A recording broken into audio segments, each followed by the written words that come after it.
5 cousins ನಲ್ಲಿ ಯಾರಾவது ಒಬ್ರು ಮದುವೆ ಮಾಡಿಕೊಂಡ್ರೆ ತಾತಂದು ಪರ್ಸನಲ್ ಆಸ್ತಿ ಎಲ್ಲ ನಿನಗೆ ಸಿಗುತ್ತೆ.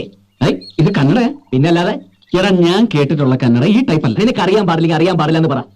കന്നഡ അറിയാവുന്ന ആരെങ്കിലും ഇവിടെ ഉണ്ടായിരുന്നെങ്കിൽ. എവിടെയുണ്ട് സാർ? എവിടെയുണ്ട്? ഞാനാ മോനായി. അത് കറക്റ്റ്. ഇവൻ കുറച്ചു കാലം പഞ്ചാബിലായിരുന്നല്ലോ. സാറ് കളിയാക്കണ്ട, നിങ്ങൾ കന്നഡ പറ, ഞാൻ അത് മലയാളത്തിൽ പറഞ്ഞുതരാം. എന്നാ പറയടാ. എന്നാ പറ. 5 ಕಸಿನ್ಸ್ ನಲ್ಲಿ ಯಾರಾவது ಒಬ್ರು ಮದುವೆ ಮಾಡಿಕೊಂಡ್ರೆ ತಾತಂದು ಪರ್ಸನಲ್ ಆಸ್ತಿ ಎಲ್ಲ ನಿನಗೆ ಸಿಗುತ್ತೆ. ഇത്രേ ഉള്ളൂ. ഇത് വെരി സില്ലി. എന്നാ പറ. എന്നാ പറയട്ടെ. 5 കസിൻ എന്ന് പറഞ്ഞാൽ 5 കസിൻ. കറക്റ്റ്. നെല്ലി ആരാവതു എന്ന് പറഞ്ഞാൽ ഇതിന് പ്രത്യേകിച്ച് അർത്ഥമില്ല. എന്താ പ്രത്യേകിച്ച് അർത്ഥമില്ലാത്ത അർത്ഥം പറയടാ. അർത്ഥം പറയട്ടെ. സാറിന്റെ പേരെന്താ? രവിശങ്കർ. രവിശങ്കറിന് കന്നഡയിൽ ഒന്ന് പറഞ്ഞു. രവിശങ്കറിന് കന്നഡത്തില് രവിശങ്കർ അല്ല.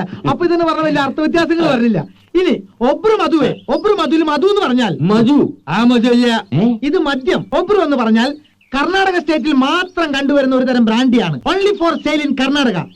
മാടിക്കുണ്ട്രി എന്ന് പറഞ്ഞാൽ മാടി വിളിക്കുക. അതില്ല, മേടിച്ചുകൊണ്ട് വരിക.